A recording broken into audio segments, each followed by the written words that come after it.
the screen. Lights. And then we don't hear you. Yeah.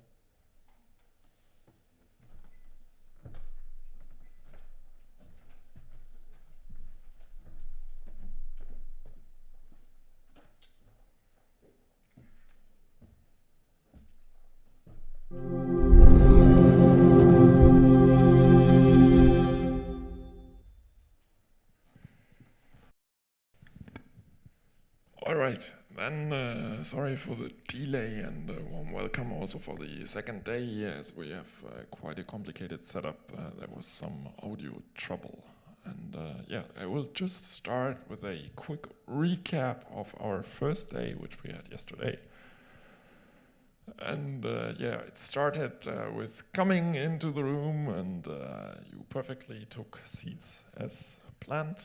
Wonderful. And yeah, so this was the agenda for yesterday, and yeah, so it started with the mandatory COVID check, and the welcome with Olivier and Sandrine. Then afterwards we had the opening with Nicolas and me here, then also Sebastian and Guillaume Gravier was giving opening words for the RISA. And yeah, then I was giving some introduction. Then we had the first keynote on IoT meets cyber and security. Then afterwards, you did a fabulous job in presenting your PhD posters, and I hope you had very nice discussions over the dinner yesterday already, not only, but maybe also related to your PhDs. And then we presented to you the 5 challenges that we'll be working on from tomorrow on. And then Josefino was giving a great keynote on data analytics, transforming data into value, and people participated also in the Slido. Then you had a lot of fun in the hands-on in the upper floor.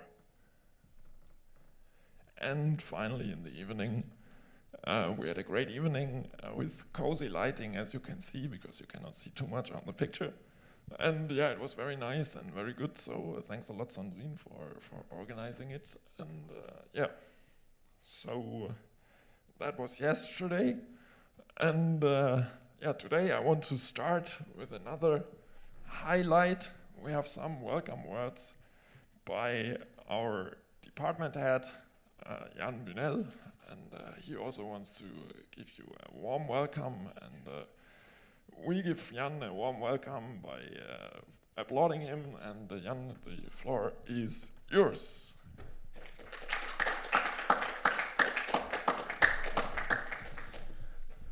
Good morning to everyone. Won't be very long because I heard that we have some delay with the program of today. Quite 1 hour of delay. Maybe it's because we are in another time schedule.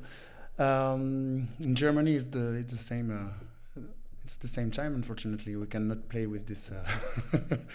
So I'm very glad to be there, and I'm very happy to welcome you for this second day of the Future IoT. Let's say summer winter school.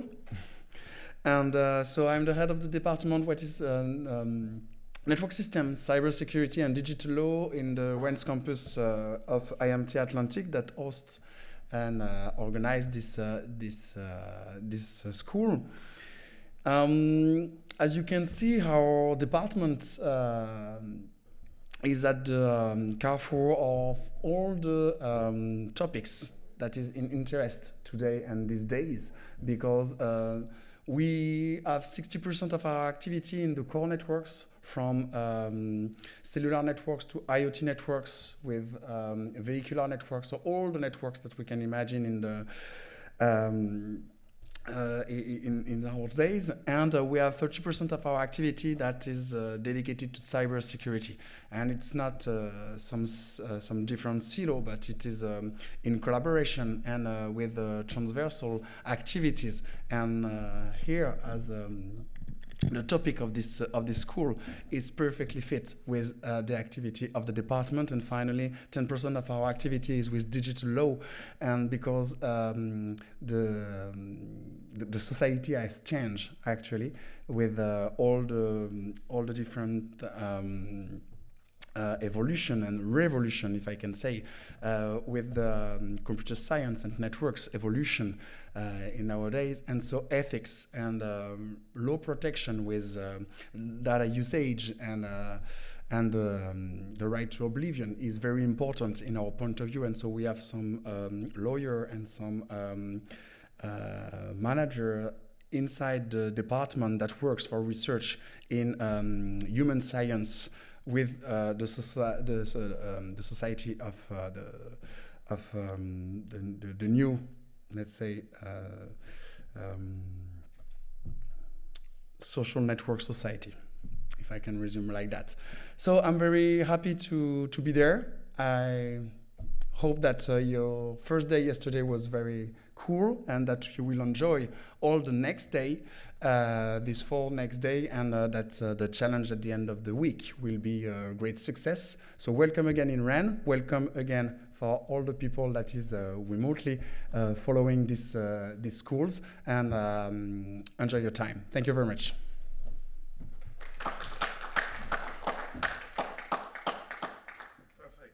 Perfect. Thank you very much, Jan, for the great welcome.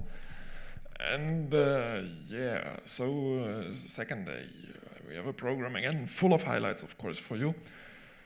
So yeah, as Jan said, we are a little bit behind schedule, so sorry for that. There were some technical problems, but now everything seems to be running. So yeah, today we have the Siemens Day, and we do everything about cybersecurity and the Internet of Things. And yeah, so let's dive directly into it. And this will be the program for the next days. And I just skip that. And yeah, I'll welcome Tiago and Santi. I'll tell their CVs afterwards because they also have a timing constraint, so sorry, I'll see us also to them. And I would directly start. So the first one is the keynote on cybersecurity as key for the industrial Internet of Things, I think was the title. As usual, go to the Slido, especially if you're remotely, ask your questions there. People in Zoom and people in here in the audience can of course also raise their hand immediately after the talk. Okay, then we do the trailer, and then afterwards I propose you directly start, and then I introduce you afterwards so that you can escape a little earlier.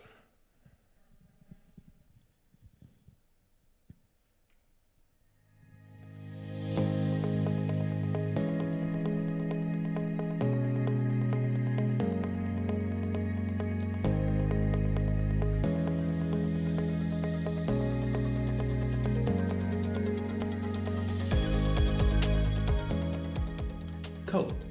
It is the main method that we use to define our world today. With code we define smartphone apps, websites, but also critical infrastructure that supply us with energy, production and health. So for code to be such a powerful method, we need to know how to use it securely. So we will talk with actions have to take place to make code secure, how to implement them into the development lifecycle, and how research in the industry, but also Rickrolling, will help us to produce secure code.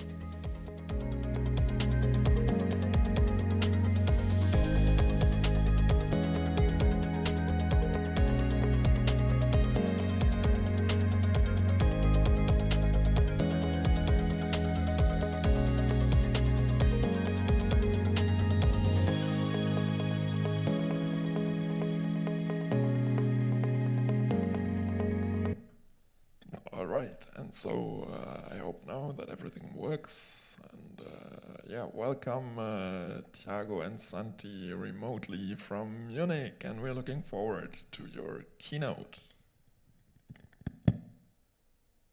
Hello, can you hear us?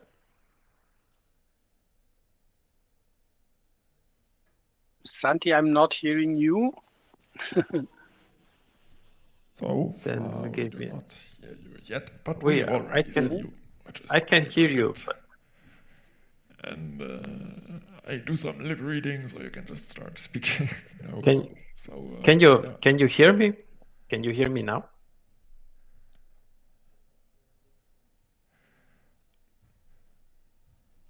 What I could also do, Lars, is that I connect to the Zoom on my computer and we use the audio from that and keep the image from here. So test again if you can hear me on the Zoom and in the auditorium. I think Tiago can hear me, correct?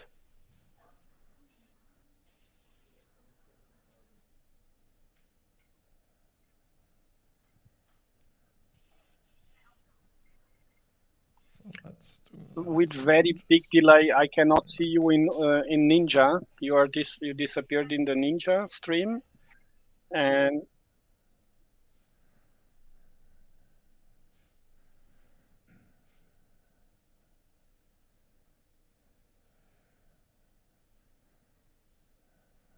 I'm getting the feedback from Zoom that you're there, but this is with very big delay. Sorry for that. Apparently, technical problems are still ongoing. So if Lars, in the OBS Ninja, you would click share sound with participants, or participants can hear each other, then it would also end up in my laptop, probably.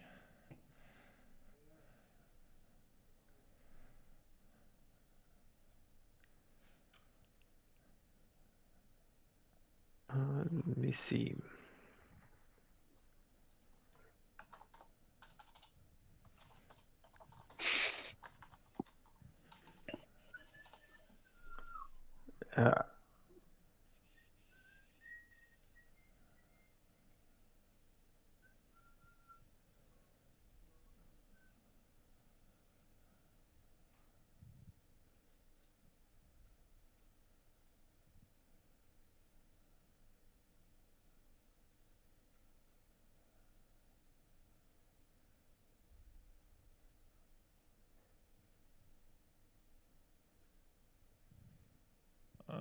Christian, could you maybe just do the relay and tell me if Lars is succeeding with that action, because otherwise I switch to the Zoom. Okay, perfect. Also the sound of Tiago and Santi? Okay, perfect. Yeah, then I... okay, yeah, that's interesting.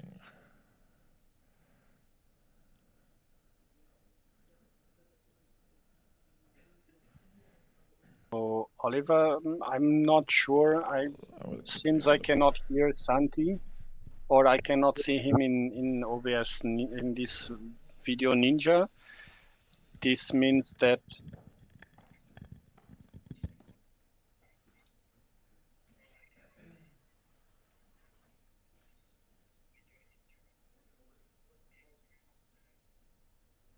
okay, I hear myself very strongly with a very big delay, so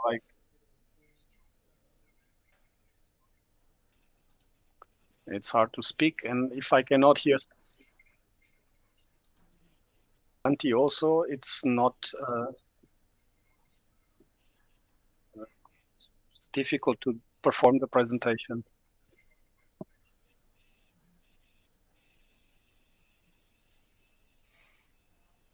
I saw that people can hear me. I muted myself on OBS Ninja.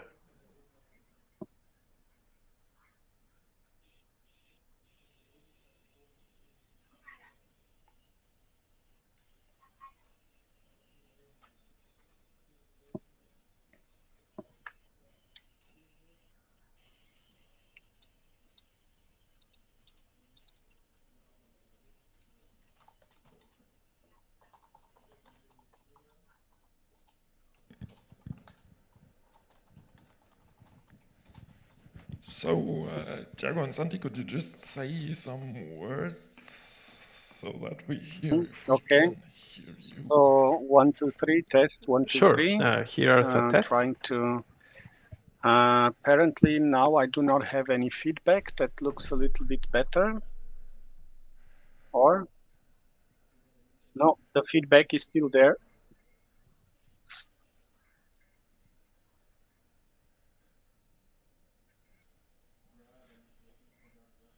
the feedback is having sometimes a huge delay, like 5 seconds. I'm not exactly Yes, sure. there is actually a huge delay between what we say and the audio is coming very strong.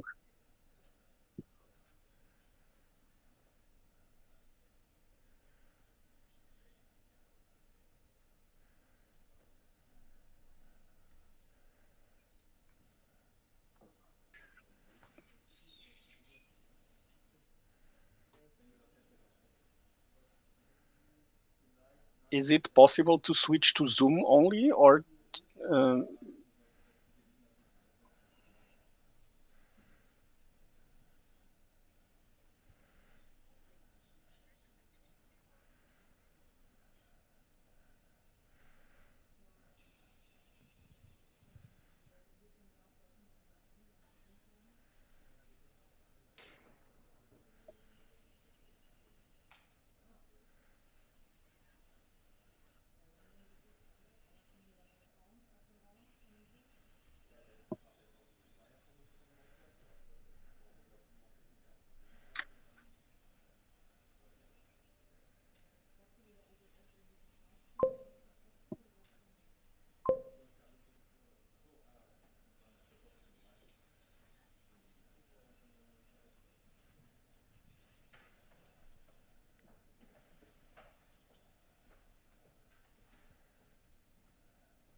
put the audio on through here. Let you use audio output on the Zoom. Then I need to switch you to. Yes. I will do. Yes. Yes.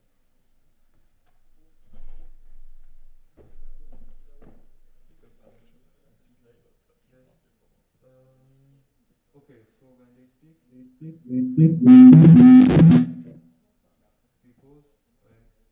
muted. Why there is echo? Because of this.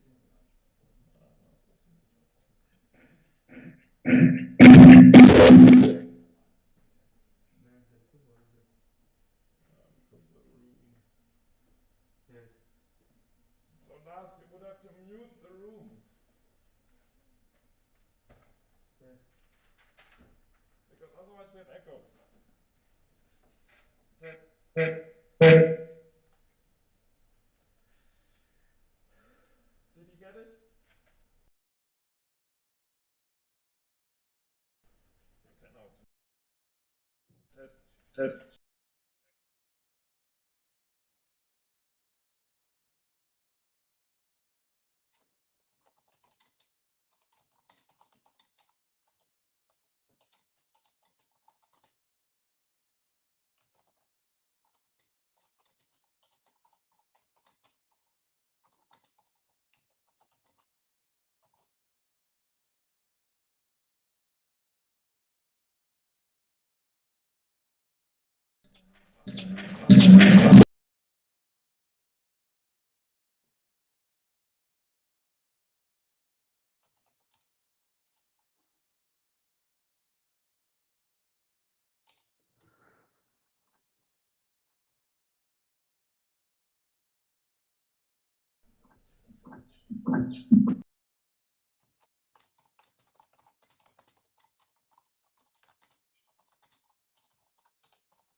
Test, test. Can you hear us?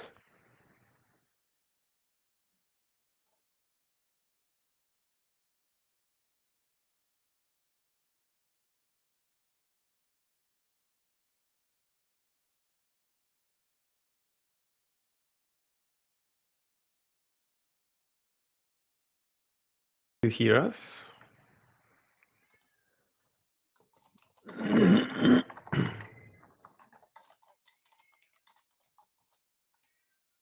Yes.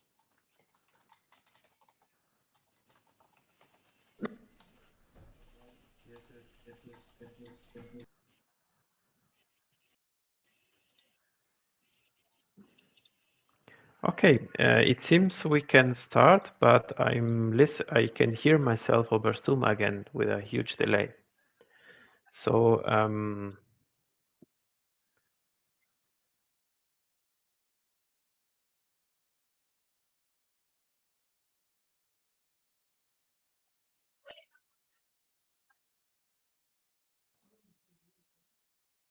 so I don't know how to solve this. Maybe I can mute the audio in Zoom and just talk, and you give me feedback over chat, or how we can do that.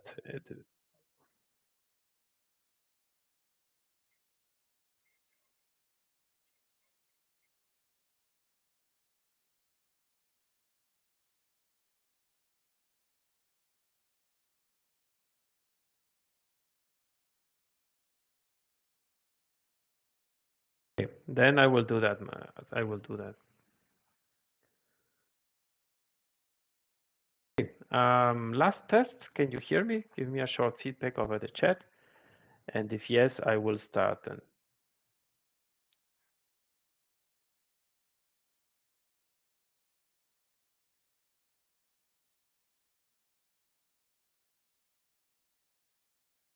Well, perfect. Okay, then I am ready. I hope Tiago is ready as well. He can hear us, and you can hear me. So thanks a lot for having us here.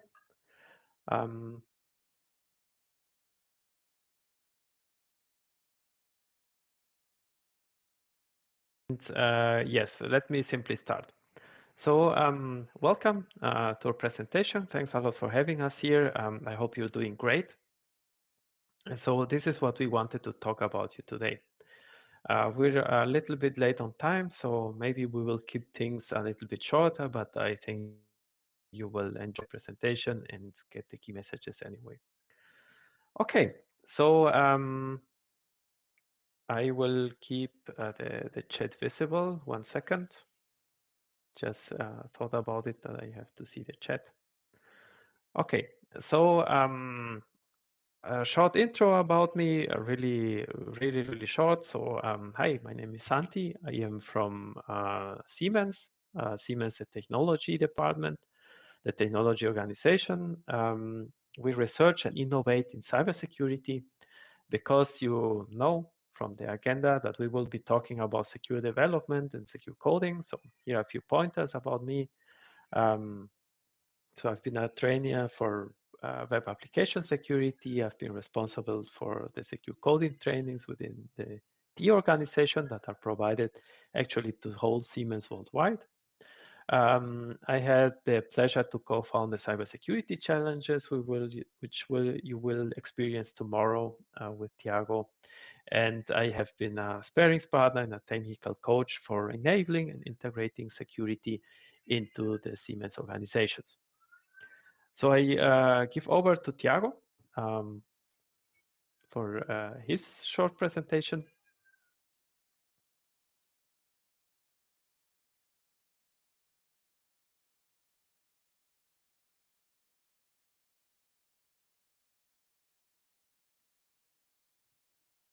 Yeah, thank you, Santi. Let's hope that this works well. So, hello everyone. My name is Tiago Gasiba.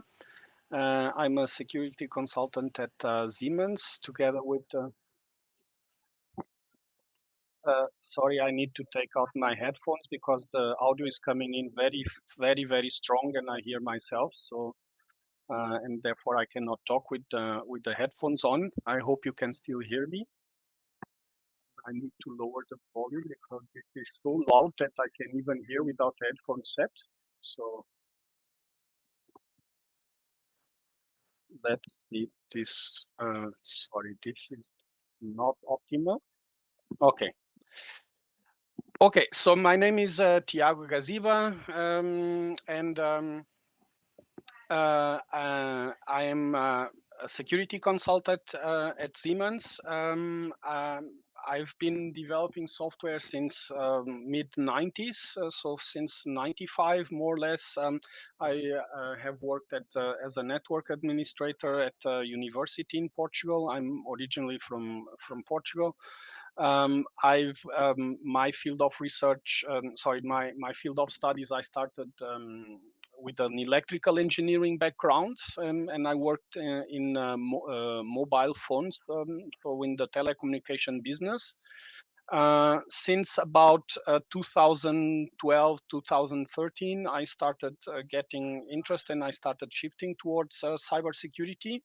Where I've worked at NXP as a system engineer for Jacob, for Java Card Operating System. Today I'm at Siemens together with Santi. I'm a trainer for secure coding in C, C++, and I'm also doing web application security, also helping software developers in developing secure code in C#, in Java. And the cybersecurity challenges that you are going to experience today, they have been developed in during my PhD thesis, which is hopefully is going to finish in soon by this year. So I handed in my thesis written already. Yes, and at Siemens, my key responsibility is as a developer, as an expert for developer enablement. Okay, Santi, back to you.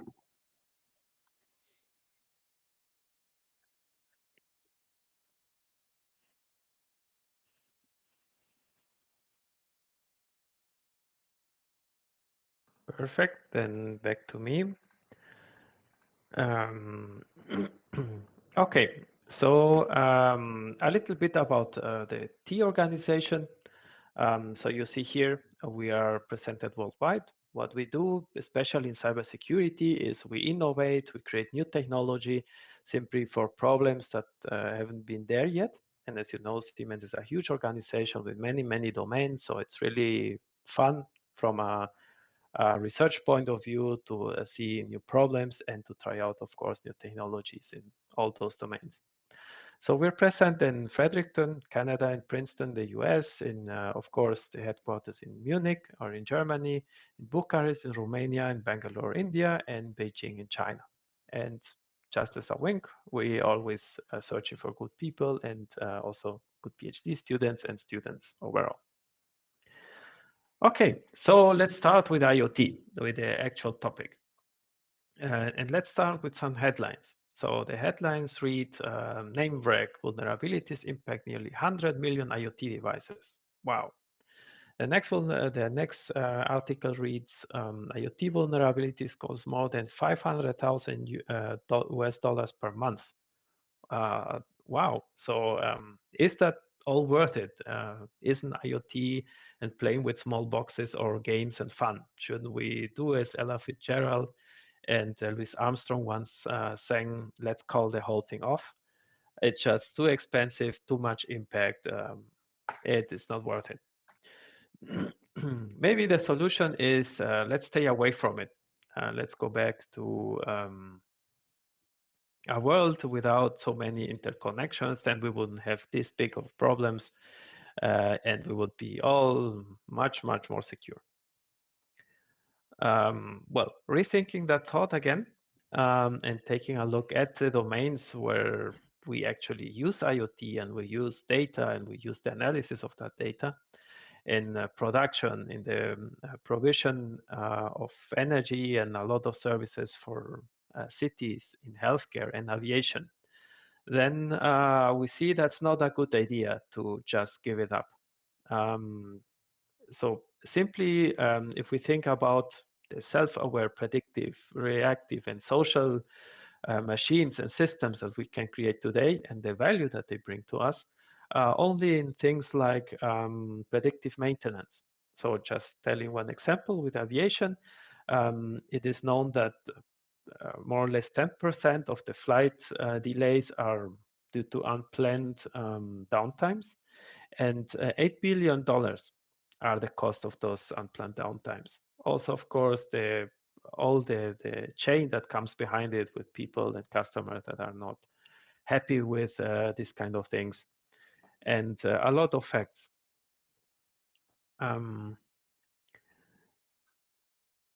And of course, now with medicine, with COVID and other health issues that were a death sentence before, based on data and based on the new ways that we can get the data, the way that we can see different with data, we can create treatments for illnesses that were a death sentence before.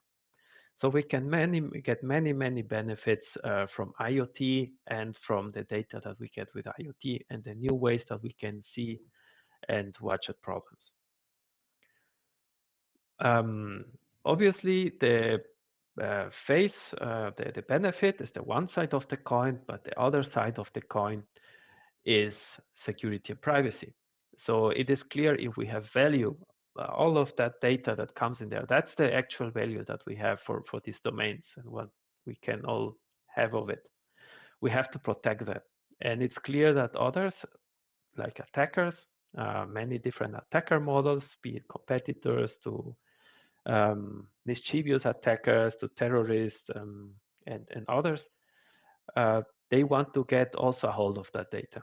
So we have to protect it. We have to know where is the value of the data, where does it happen, where does it flow. We have to have full transparency, even in very complex systems, and we have to protect it. Also, one problem comes with privacy. Often in IoT and IoT domains, people like to hoard data. They think, okay, yes, data, we can see new, we can see different. But I'm not seeing anything now, but maybe in the future. So let's simply collect and collect and collect. And that is a fundamental problem with privacy and data protection, because in data protection, that wants to, of course, protect the rights of privacy of individuals. There we want to have the purpose before we collect the data. So in IoT or many times in big data and smart data scenarios, data is collected to find out the purpose later. In data protection, we need it at the beginning. And that is a fundamental problem that has to be resolved. But what are actually very concrete problems, the technical problems that arise there? And for that, there is a very nice overview of the OWASP organization. If you don't know it, you should definitely check it out. And they talk about the top 10 problems of IoT. For that, I want to give over to Tiago.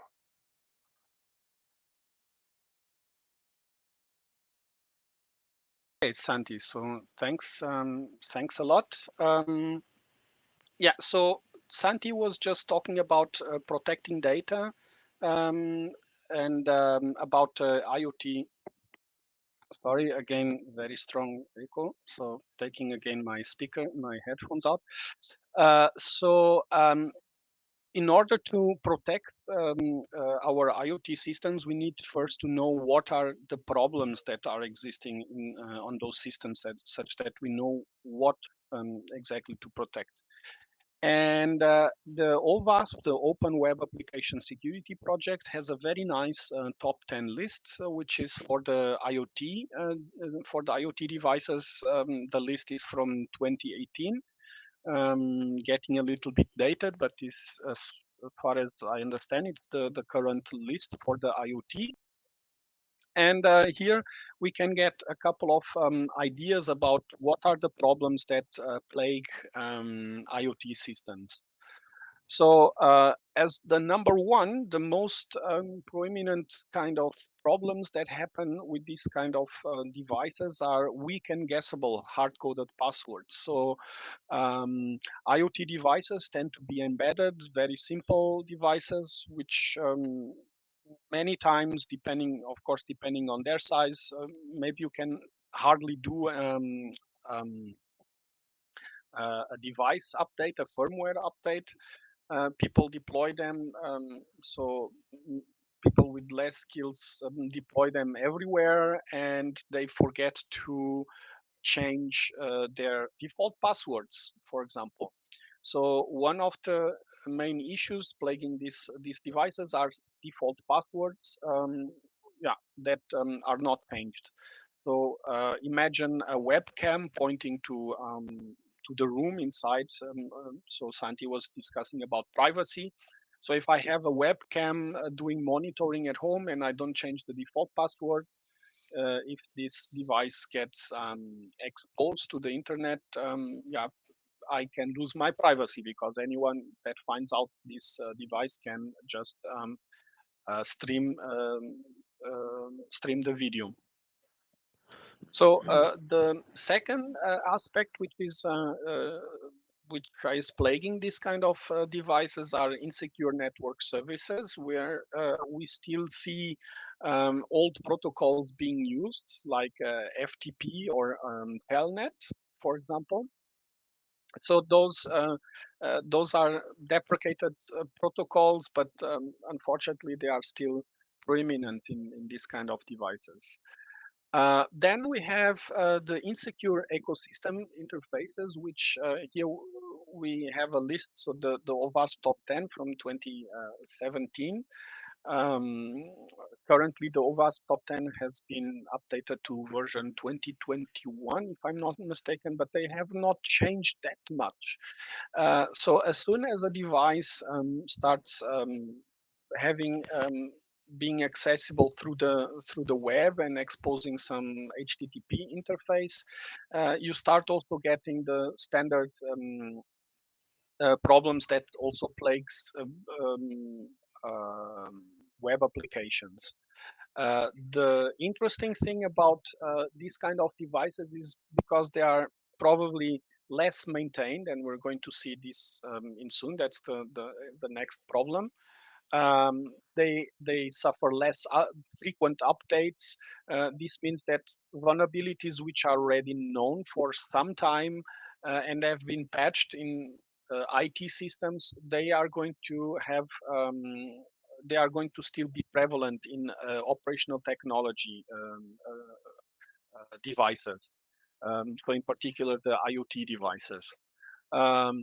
So it would not be far to say that SQL injection is, for example, one very widely known problem in the IT world. It's still, unfortunately, like buffer overflows, is still not 100% under control. But this kind of problems, although it's better controlled in IoT, in standard IT world, in the IoT world, this is still a very, it's still a prevalent problem. Okay, so to the next slide, we see that we have the number 4 is the lack of secure update mechanism, which is what I was just discussing now. The lack of an update, secure update, means that that those devices, since they are probably more difficult to access than standard information technology devices, they might not be updated so often. They get forgotten, or maybe even the provider for those devices is not really aware and not putting so much updates on firmware. So you really need to also to look at the supplier selection for those devices. And therefore, many times those devices are deployed in some field. They are just forgotten that they are there. They just work, and they are really a good access point for attackers to use as a jump system to because they are lacking secure updates.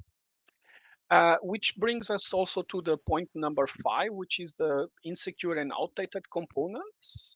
So when you're not updating that often, those kinds of devices means that third-party software libraries, which are used to write the software for these devices, are also not so well, are also old, and therefore they might contain vulnerabilities which are widely known, but they are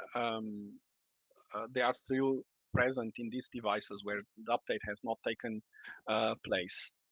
So the other thing, the point number 6 is the insufficient privacy protection. So many times due to the restrictions on the devices, being an IoT and embedded, so you have power and space, and so storage restrictions and computational restrictions. Many times the software cannot have all the features it would need to implement a completely, or at least a more secure system, and they might store data insecurely or improperly, and maybe even lacking access management. So this leads to a possible problem with the privacy protection issues, which circles back to what what Santi was mentioning about the privacy protection. So the last, so the point number 7 that that I would like to refer is the insecure data transfer and storage. This again goes back to the insecure network services on using, for example, FTP or Telnet or directly HTTP without the secure component, which might lead to data being to transient data being transmitted on the internet, which lacks protection, and therefore can be easily snooped or can be caught. So, for example, when logging into a device, if it doesn't have the HTTPS, you might see plain text passwords passing over the on the TCP/IP protocol stack.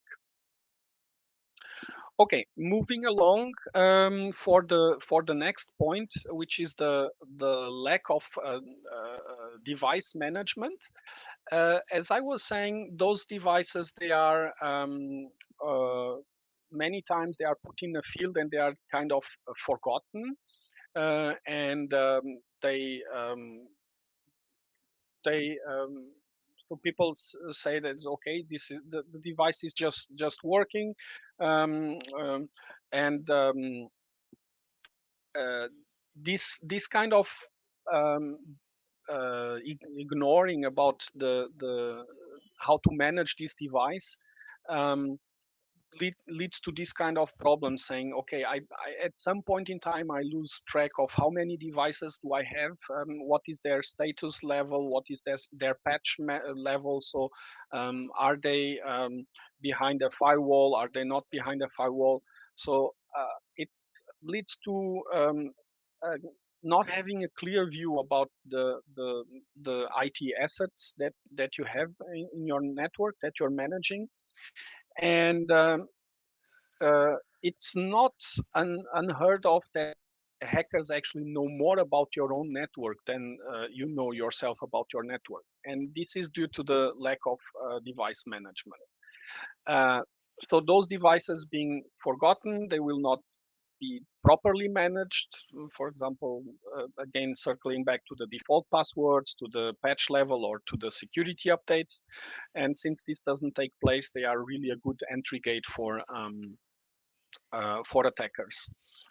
The insecure default settings is a problem that is mostly set to the manufacturers of those devices, and it's related to the bootstrapping problem. So when you get a new device and you're integrating it into your network, many times that device out of the box comes without with with insecure settings. So, for example, with some default passwords, and those devices do not kind of suggest or force you to change the default password when you're running them. And this leads to people deploying those devices, and just because they are working immediately, they don't really need to change anything. And those default settings, they lead to the default password, for example. So one way to address that would be for the device manufacturers to at least when you turn on the device for the first time, to say, hey, you need to log in with your default password, but with the default password of this device, but it needs to be changed. Or many times, for example, as we are seeing in nowadays routers for internet, when you get this at home, you get a sticker in the back that says, okay, for this specific device, this is the password for the administration console. So no longer having a default setting, but each device coming from the provider with a better default setting. Last but not the least is the lack of physical hardening. We see, for example, in energy meters that these can be manipulated if you can access the JTAG port or some serial port. So it's not to be forgotten or to be neglected that those kinds of attacks in IoT devices, they can happen not only over the internet, over that an attacker does it remotely, but that an attacker also has a physical access to the device and can try to change the hardware or access some debugging ports in the hardware, and therefore try to perform some changes. One very common thing that happens nowadays is that the devices get shipped with a JTAG port that is typically not soldered in. So it's typically deactivated, so to say, but with a little bit of skill, an attacker can have access to this console, and the console gives immediately root access to the embedded operating system without any request for any password, for example. So this is a very problematic thing for devices that can be easily accessed by potential attackers. So for the next slide, and I'm not exactly sure what's happening. I see a black screen here. We see that those kinds of problems that I were mentioning before, they can occur in different kind of stages. So they can be a problem of the embedded system itself. And that I would split it into two different categories, which is the IoT, the firmware itself, which might be written in some programming languages, like for example C or C++. So to make sure that those problems are not occurring, you need to do secure development of C++, in particular taking into consideration embedded development. For devices which provide a web interface, then you need to specifically know and to take care about how to do secure software development for the web. And last but not the least, some point that I didn't cover before in the OWASP top 10 for the IoT, that we are seeing a trend nowadays that since those devices are lacking many times processing power, they shift their processing towards cloud services, and providers like AWS they are providing some AWS IoT services where you can pump data into a cloud environment, and you can store it, you can process it, and you can analyze it.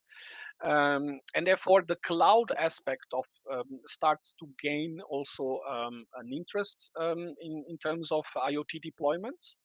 In our group, we have one student that is going to present next week. He's going to finalize his master thesis on secure deployment of cloud infrastructures for IoT devices, for example.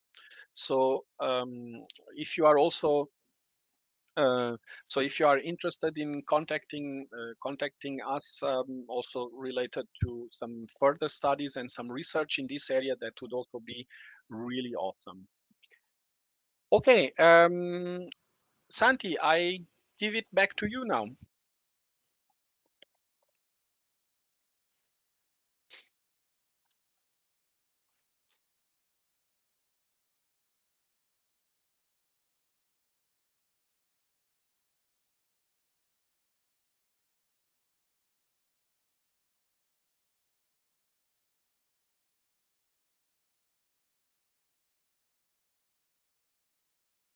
So Santi, are you there?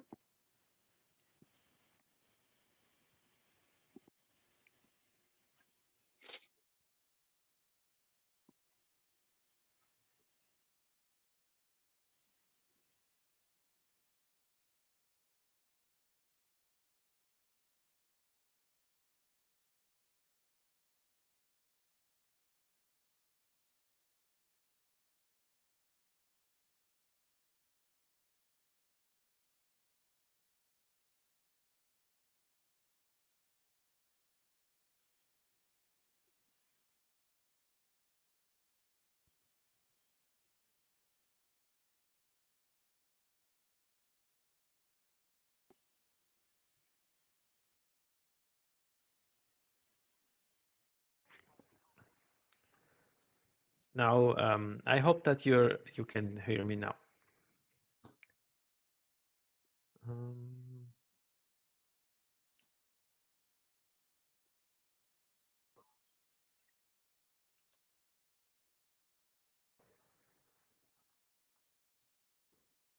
Okay, just stop my audio again. I have some problems with the connection. Let's hope that it goes well. So what to do now? So you have now seen the IoT top 10. You have them again. And it sounds like a really, really complicated problem. But if we break it down, each one of them to simple security activities that we know, we see that most of those problems we can handle with secure development. Also secure operations, so security on the operations phase, but many of them we can solve with secure development, and that's what we want to concentrate today. So the key message here is we don't need something fancy, we just have to concentrate on our bread and butter. So why do we want to concentrate on secure coding and on awareness, trainings, and education? Here is a simple example. So imagine somebody was engineering a road with a safety barrier so that only authorized people can go through. And then that's probably what people came up with. So it's a road and we have a safety barrier and it goes up and down depending on key cards or whatever. And that's the way that authorized people go in and out. That's the simple view. But if you have the full picture, if you know about the problems, for example, the IoT top 10 problems, or the OWASP top 10 for web and so on, then you have a full picture and you know how things could go wrong. So having the full picture will help you containing the data flow and really making sure that the data flows the way you want to flow.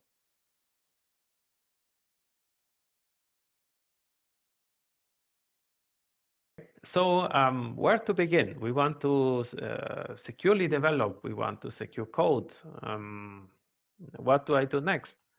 There are several guidelines and things that you can adhere to. And one of them is, of course, also from the OWASP organization, SAM. And this will help you establishing a whole secure development lifecycle. And here we see also the influences of each activity towards what we want to concentrate: secure build, secure code. And so we see that, of course, we have to set up a governance, a security framework to be able to work with, but we have to educate people, developers, architects, but also product owners and product managers, business owners, because they are the ones that are responsible for security, not the IT administrator or the security expert. It's really the ones owning the business that have to make sure that they know the risks and they know how to mitigate the risks, especially security and privacy ones. So after education, we start, of course, taking a look at what we want to do. We want to have a system, a product, a solution of some kind, and we do a risk assessment. So what impacts does this product have? Is it going to a nuclear power plant, or is this going to a bakery? And from that, we derive security requirements, engineer requirements, of course, of security. We build an architecture that can match those requirements. And when we have all of that, we start the coding process. After coding, we can deploy it. We start the defect management with the things that can go wrong. We verify, of course, all the things that we have done before in different activities. And after that, it goes on. We operate it. While operation, things can go wrong. We have incidents. We have vulnerabilities. And they, of course, had a feedback again on, for example, risk assessment and all the activities that have been done before. So again, we want to take a look more into code, secure coding. How does that work? So, well, it depends on the technology that you're using and the language. So for several languages, there are several secure coding guidelines. Here, just an overview. I don't want to go into detail of any of them. But yes, if we use a technology or language, we have to know how to use it securely. So let's keep the example of programming languages. So how does it work? Well, there is a simple data flow or a simple checklist that you can follow. You start with your language, let's say Java. And for Java, you take a look at secure coding guidelines. Which ones? We will take a look in a second. So you read through secure coding guidelines, and there, for example, there is a guideline to prepared statements against SQL injections. If you don't know what that is, then you need obviously a training to understand what is a prepared statement and what is a SQL injection, because there are many, many guidelines, and you will need to really understand what is going on there. So if you understand what this is and you can adapt it, you say, okay, prepared statements is not working for our project. Objects are working for our project. So you adapt that secure coding guidelines. And then we said we have to verify what we do. So we have tools, static code analysis tools, for example, to check the adapted guidelines that we have decided for our project, for our systems. And in the case that you don't know which tool to use, how to implement it, and you implement the tool and you get like 40,000 warnings and errors, then you probably need a sparings partner to help you implement that. Then if you don't that those steps, you're pretty good to go. So you're actually, if you can do all of this in a very structured manner, then you're actually pretty good to go with secure coding. Just putting more meat on the bone and just checking an actual secure coding guideline for Java. It exists from the Carnegie Mellon University. You see that you have here a rule set of Java secure coding guidelines. Here we have input validation and sanitization, for example. That's the bigger category, and we're looking at prevent SQL injection, what we had before. So the first step would be you look up their guidelines, you adapt that to your needs, as we said before. Not all of these guidelines might make sense for you. Then you also want to check them automatically with a code, with a tool. So these guidelines even give you the several suggestions which tool to use and which check to do. So you can also take those suggestions. And when you have then adapted your guidelines, fired up your tools, you're pretty good to go for secure coding.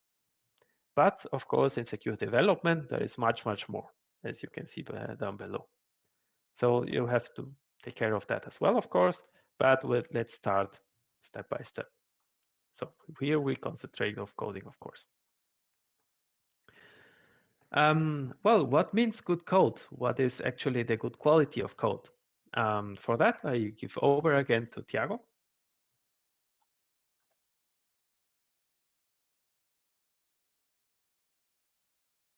So thank you, Santi. Yes, so as you have seen in the SAM module model, there is quite a lot of things that can be done to improve the software, the security of software, the security of embedded systems, of IoT devices. And in this talk, we are focusing on the secure software development aspect. For that, there are a couple of things that need to be that can be taken into consideration. Here we put four of those things. So manual code review is one of them, that the software developers look at the code and they cross-check each other. So 4 eyes are better than 2, 6 eyes are better than 4, and so on. And this, as we're going to see, to do a manual code review, you have a human factor here. So it means people are fallible, and therefore during their review process, they might miss some things. So this needs to be addressed on how to improve the quality of code reviews, and therefore also increase the quality of software by itself. Another aspect is to use tools, as Santi was also saying. So static code analysis, or for example, SAS tools, static application security testing tools, are emerging more and more, with the providers claiming to be the best in their field. You have things like, and I'm not saying that you should take any of those tools. So just mentioning a couple of providers like Fortify, Clockwork, SonarCube, etc. The problems that we observe in practice with these tools is that while you can really automate this process, you have two big issues that pop up here. One is you get too many warnings many times. So these tools, it's not unheard of that you start a static code analysis tool and you get 4,000 page reports from your code. And this is going to put a software development to a halt. So it's kind of obvious that you cannot handle that volume of problems. Then the next problem is, why do we get actually so many findings? Is those providers, they kind of that's my own impression. Many times they have the feeling that getting more findings means the quality of the tool is better. Well, it leads to developer fatigue, because since you get so many warnings, you just start ignoring them. Or like some annoyance pop-ups that you get in your computer, you're just clicking it away and you're not reading it anymore. So, and when a really important one comes by, you just click ignore, and that's it, and you ignore the important ones. The other problem are the false positives. So those tools are fallible. So meaning that you have to, again, you need to call for the human factor, that someone sits down, analyzes the things, because what those tools are telling you is not the ultimate truth about your problems in the code, but you really need to sit down and to analyze, is this tool telling me really showing me some really important problem in the code, or is this just a false positive? On the other side, you can also have false negatives, meaning the tool doesn't find the problem and you really have the problem there. This circles back to the manual code reviews, that you should at least try to catch those problems there. Finally, you have you can have unit tests, so which are specifically designed for security. So you can also improve the quality in your code if you do security testing through unit testing. And if you also do runtime analysis and runtime protection. So those are slightly different different aspects. So a runtime analysis means that when you're writing those tests, that you analyze them not only statically but in a dynamic environment. Again, the problem with those kinds of things are related to coverage. Am I covering all the possible execution paths? For example, one thing that you can do for a dynamic runtime analysis is very typical and standard in cybersecurity is to fuzzing tests. And runtime protection, this is a mechanism when you're deploying, and because all those methods are fallible, and you try at least to cover all the aspects and say, okay, I'm going to, if I missed something, at least during runtime, I'm going to try to protect my software. Again, the problem that you have here is how to handle those insecure states. And many of the providers, they kind of stop the program when you get some security condition. And this means that you still leave the door open for attackers to execute denial of services, because if they cannot at least gain privilege, they can stop the program, therefore denying the service to regular users.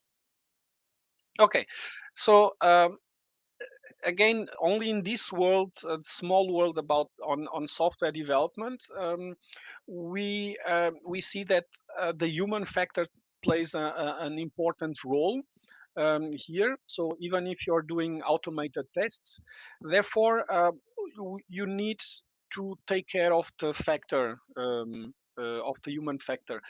How can you address that? From a research point of view, this is something that I particularly was looking at carefully, and it relates to a training curriculum.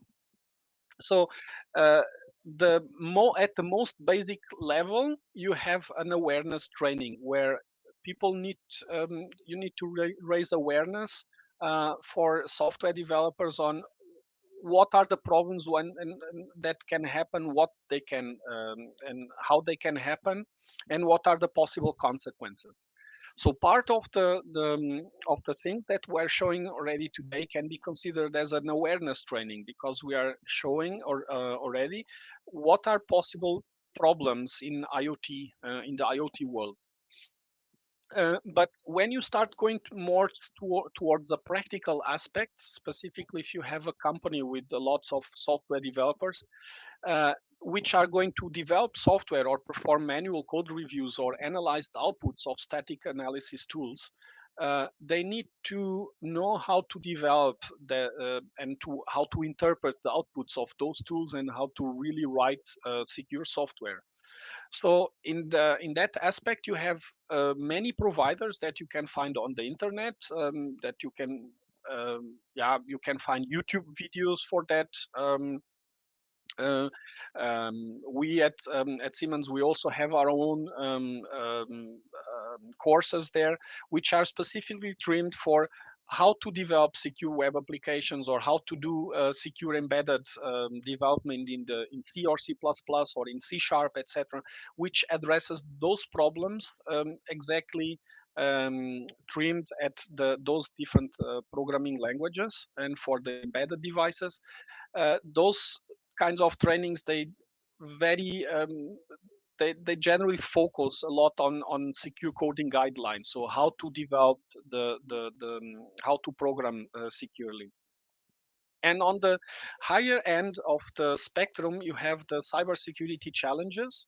If you know about capture the flag, the cybersecurity challenge is a kind of a gamified way, which it's actually a serious game that was developed at the Universität der Bundeswehr, where I'm completing my PhD thesis, and it's capture the flag for software developers.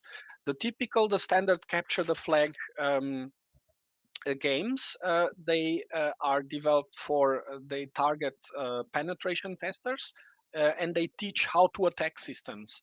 The cybersecurity challenge take it from another perspective, which is in a playful way, trying to teach people how to develop secure software, and in a kind of a fun way. And uh, um, you know, as a child, you learn by playing with things, by laughing, by having fun, and that is what you are at the end trying to do, so that people have a good time, and at the same time they learn how to develop software. So uh, what is a serious game approach? So what are serious games? So serious games is a genre of games where the game itself is developed for a given purpose. So you have the entertainment aspect, you have the purpose. So for which purpose do you want to develop the game? You have the learning aspect, you have the fun aspect, and you have the challenge aspect of that game. So you have a lot of components that put together bring you from that the participant playing this game um, is led to have fun, and at the same time to learn about a given topic. So I generally call it learning by doing or learning by playing. So in the and we are in the PhD summer school, so I'm going now to shift a little bit more to the focus on the research aspect. As I was saying, my PhD topic was on the design of these cybersecurity challenges. This um, was a research that took place from 2017 until now, and it's based on action design research methodology, meaning that it's the way that those games were developed is through an iterative process, designing some games and getting feedback from people, refining the games, and again presenting them to people, etc. And uh, although I don't want to go into the very deep details on this, and you can find lots of publications online, we're going to give a list on that. I'm going to show you the relevant aspects that were used for the design of this game. So how do you go by addressing this kind of problematic from a PhD research point of view? And the development of the cybersecurity challenge took place in three main design cycles. So the first design cycle is was they are the initial challenges that are developed. So as I was saying, those challenges, they come from the capture the flag. The, they were they are inspired in the capture the flag genre. And therefore, the initial cycle and the way that we started by developing them was by looking at offensive challenges. The first design that we overtook, we looked at the requirements directly from software developers in the field, and one of the main aspects that we got as feedback is we are software developers, we are not penetration testers. Therefore, one of the main points is, although offensive challenges have been shown to be interesting for software developers, those offensive challenges should actually the challenge themselves should actually focus on the defensive perspective. So therefore, in the second design challenge cycle, we shifted from the defensive offense to a defensive offensive perspective, meaning we looked uh, at using offensive challenges, open source challenges, but making them have how can we present them in a defensive way. And the work was done here, and so saying, okay, which resources you can take online and how you can um, present this to software developers in such a way that you turn an offensive challenge into a defensive challenge. We also looked at in this cycle about ranking of the guidelines, so exactly the training curricula, how you want to design the challenges and how you want to address. For example, if you are looking at specific IoT topics, how can you, what kind of important messages do you want to bring over? And we also looked at how to design the challenge in terms of time. So how much time should an event take place? Because in the industry, people don't have an infinite amount of time to play games, and playing a game generally is something that management doesn't want to hear. Last but not the least, in the third design cycle, we get even more feedback that the changing from offensive to a defensive perspective is good, but more purely defensive challenges would be even more desirable. So we focus in the last stage on the defensive challenges itself, and this is what you're going to be able to experience today. So how to we developed a platform which we call the SIFU platform, that focus almost solely on how to do how to write the code securely from a defensive point of view. We have also looked at different deployment scenarios, and this is also influenced by, for example, by the COVID situation. The standard classroom training is how we started, and we ended up with a concept that can be done remotely. I would also like to mention about awareness perspective that was studied during the development, and which guided the design research. And which is about policy compliance, neutralization theory, security related stress, and awareness. So those are the three main theories that that were guiding our understanding about the requirements and about the how to design the game. So policy compliance is trying to understand what leads the software developer to comply to secure coding guidelines. Neutralization theory about what kind of reasons do software developers use not to comply to those guidelines. And the security related stress means what kind of stress factors lead me to ignore writing some secure coding guidelines. Finally, awareness, which we have into three different perspectives, which is protection, perception, protection, and behavior, lead us to understand how aware are software developers on how to develop, how to write secure code. So, cybersecurity challenge. What are cybersecurity challenges? So, in a very short summary, those are those are exercises that were developed focusing on software developers in the industry. They are based on serious games, and they are inspired in the capture the flag, and they look at try to playfully teach the software developers about secure coding guidelines and industry best practices. The scenario is you have some different teams that you're also going to experience today. You join in different teams. You join in as a typical capture the flag. You access the dashboard. You are given access to challenges. You try to write the code in such a way that it's secure, that is written in a secure way. And when you achieve this, you get some points. And at the end of the day, the coach is going to look at the scoring on the board, and is going to give you the winning team is going to win the game.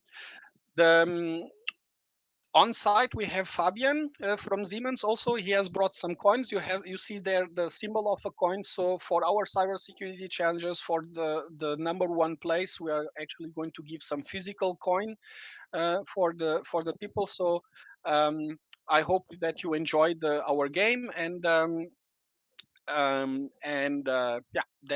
the winning team going to congratulate the winning team with a small coin. you're going to experience the SIFU platform today after our talk. And in this one, I'm just going to very briefly, and this is going to be explained in its own right during the cybersecurity challenges. But you see a picture of the SIFU platform where you see the how to that you're provided with some source code. Um, and on the left hand side you have some project files that you can kind of browse in the project. Not all the files of the project are shown because you're only given the ones that are really relevant for your project. For each challenge you are given a goal in a playful way, saying okay, you should do this or you should do that. And you try to rewrite the code, submit it to the backend, and you're going to get some hints on what might be wrong. And these hints are going to point you to some additional information that you can read about, and hopefully try to solve the challenge with this intelligent coach. Up until now, we have evaluated these games in the industry, and I'm showing a plot, an evaluation of the design for the second and the third design cycle, for the defensive offensive and for the defensive aspect. And I just want to mention in this graph that the research was carried out with success. So more than 80% of our evaluation criteria on awareness, protection, perception, behavior, about policy compliance, etc., has shown that more than 80% of our participants have agreed that the games, playing these games, help them to improve their CQ coding skills. Okay, so I'm finishing with a list of publications that you can see in the next two screens that you are invited to have a look at for our that we have put out on the design of those games and how you can find also these games online. And let me finish with one last aspect, which is you see the problem is the problem space in cybersecurity is really complex, and as a PhD you should pick up one specific aspect and try to drill down and to understand and try to improve our scientific knowledge in that particular aspect. There are many topics that can be explored, and and Siemens is also open for further discussions and for further interested students willing to do research in this area, and so master thesis and PhD thesis. Okay, so that's it from my side. Santi, maybe I pass it to you. I think you have a little bit better connection with less delay than me. So please, Santi, go ahead.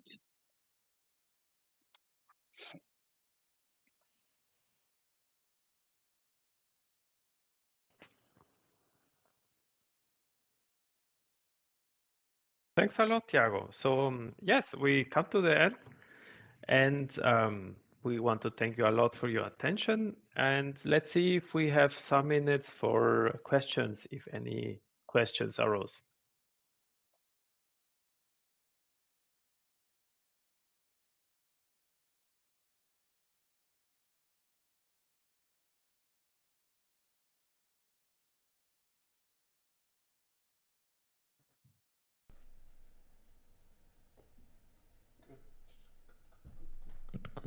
Good. All right, so the room is up again. So yeah, maybe we, from the room, we send a warm applause to Tiago and Santi for the great keynote.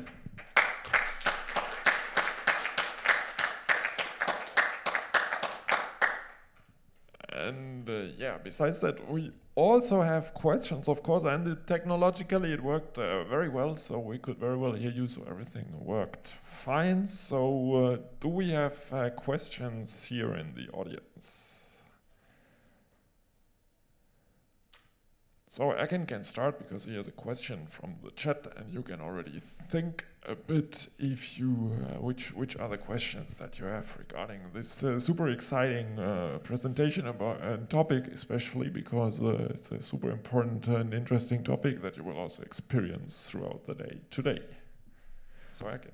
All right, I have two questions. One is short, one is long. Let me ask them, and I will let you know when you can answer. Let's. Split them, of course. The first question is the easy one. Is it possible to download the slides? So can we provide them to the participants? You can answer now. Sure, yes, no problem.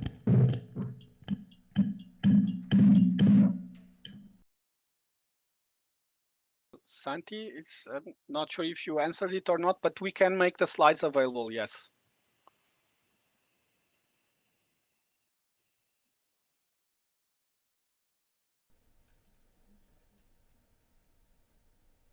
Okay, thank you. Then we will think of a possible means to forward them. Well, actually, you can send it to me. I can distribute. The second question is, I'm reading. I've seen during your presentation on the OWASP Top 10 IoT Security Report that your solution to outdated components would be secure development.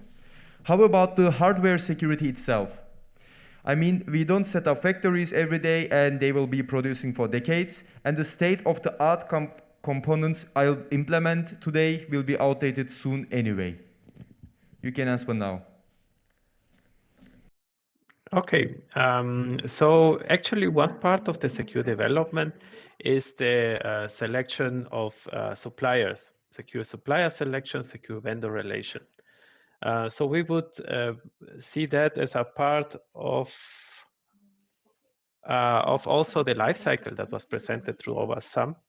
And of course, we agree that components may be outdated soon, and we have to then find a way to have a supplier that supplies us with secure components for a long time and supports them. And if that's not possible, of course, have some kind of way to, yes, change them if they get obsolete.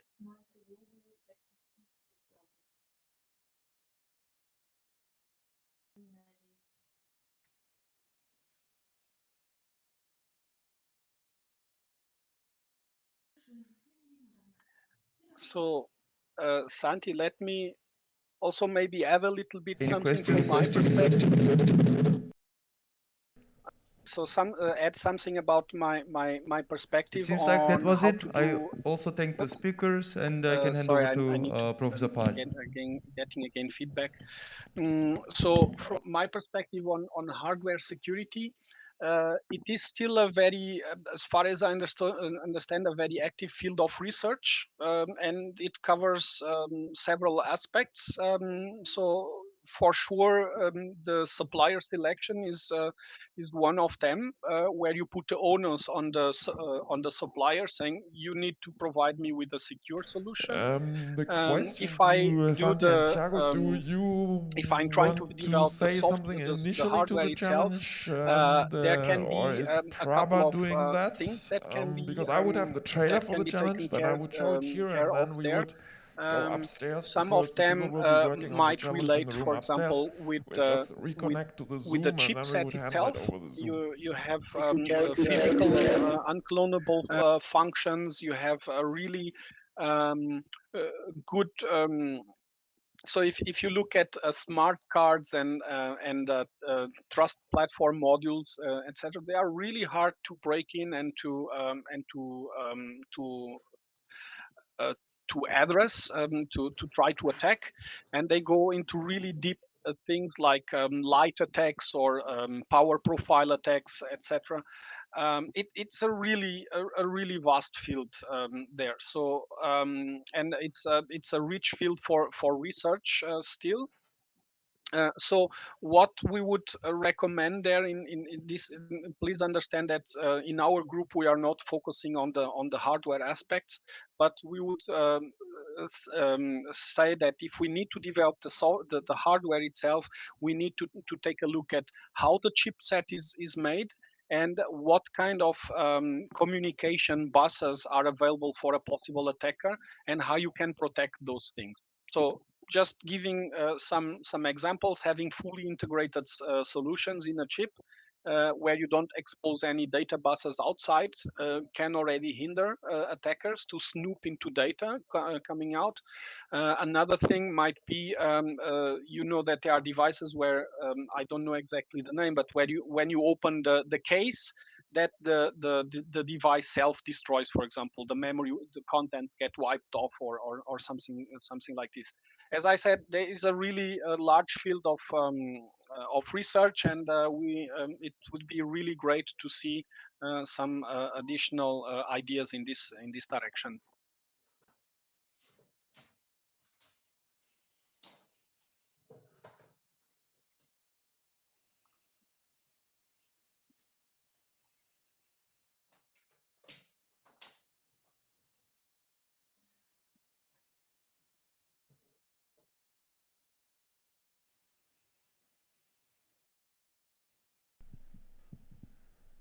Okay, so maybe last switch to the regular setting again. Or to my laptop on the Atom.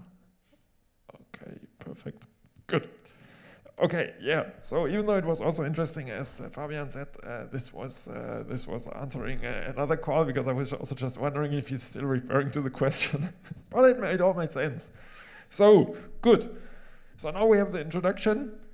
What will happen today is that we'll now go upstairs, and I don't have a watch, but I think it's still some time. We'll go upstairs, and then we'll start with the challenge. We have them there on the screen. There will be people from Siemens joining remotely, plus Fabian is also here.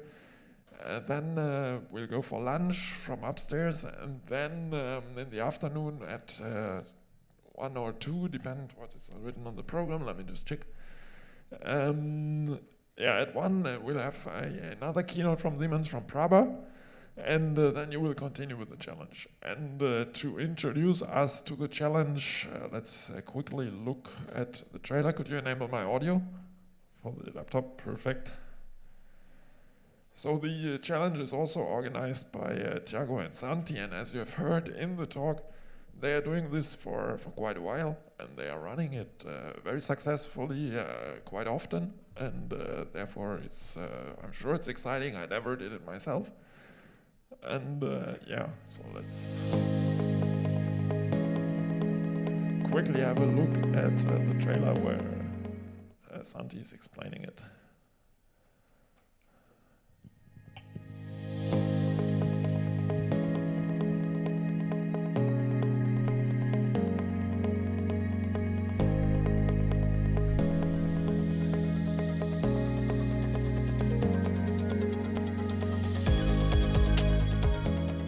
Cybersecurity Challenges is a new and innovative way to learn security software development. This game was developed at Siemens in partnership with the University of Armed Forces in Munich and ISCTE in Portugal. In this hands-on workshop, the participants will be presented with exercises containing vulnerable code. The goal of the game is for the participants to collect points through fixing the existing security vulnerabilities while keeping the functionality of the code intact. We welcome you to our challenges and hope you have a good time.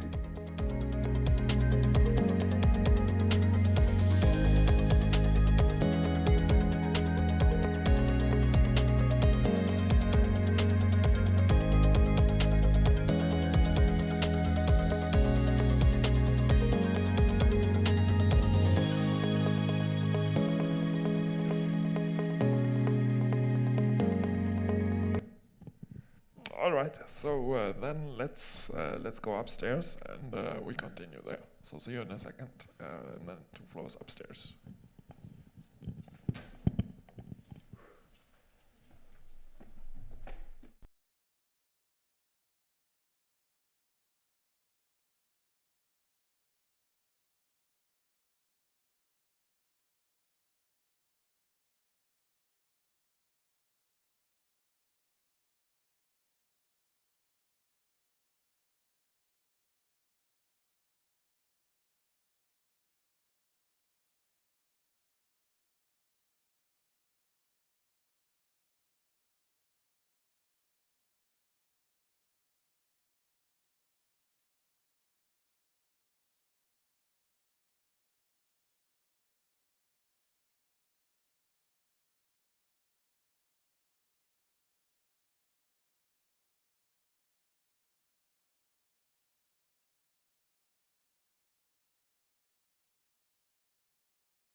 gone and left me blue.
Hallo Lars, kannst du mich hören? Kommt Ton an? Hallo? Test? Ja, nein, vielleicht? Vermutlich nein.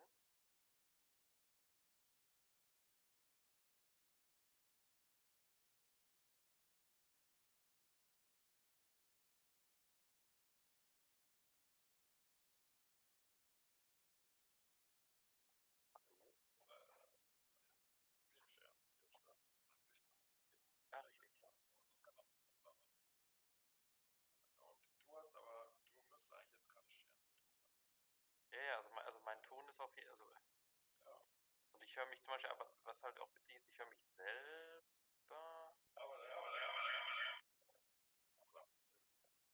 Aber ist das so, achso, okay, warte. Die war. Ein audio source was detected.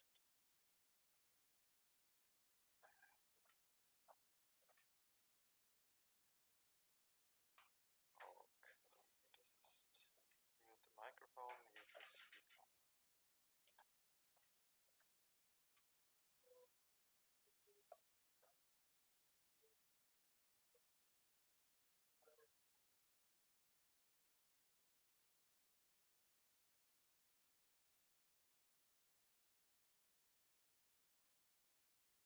Hallo? Okay, höre ich mich jetzt selber nicht mehr? Ich höre mich jetzt selber nicht mehr, obwohl ich hier nichts geändert habe. Ach, the director is muted you, okay.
Ja, klar, kann ich, bla bla bla bla bla bla bla, hallo.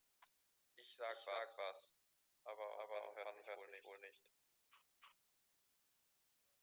Kann noch mal in meine Mikro, aber Lars, ich bin gemutet. Aber jetzt höre ich mich. Interessant. Hat das was zu sagen, dass oben steht, the director has muted you?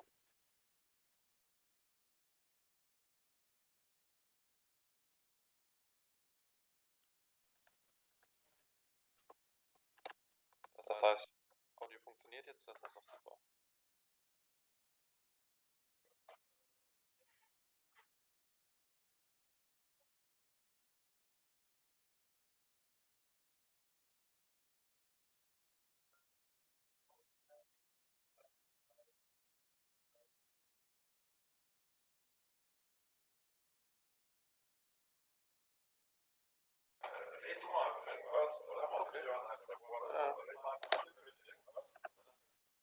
Ja, okay.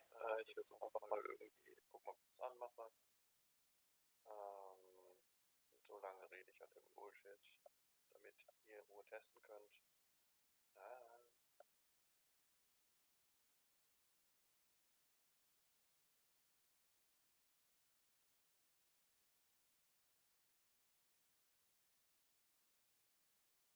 Worauf haben wir denn mal Lust? Beziehungsweise streamen wir gerade auf YouTube, dann sollte ich nichts anmachen mit.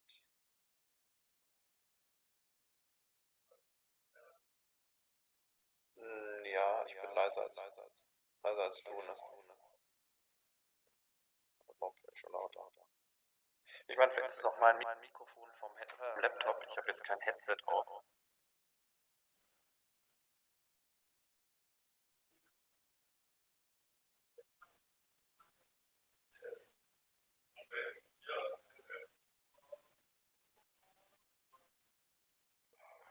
Okay.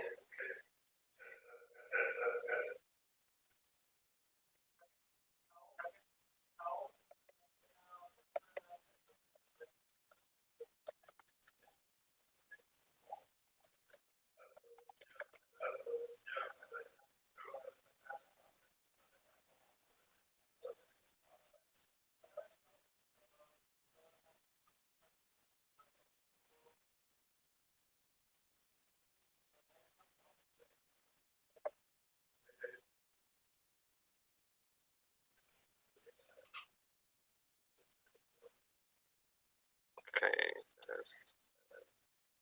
Wir machen Test-Remix.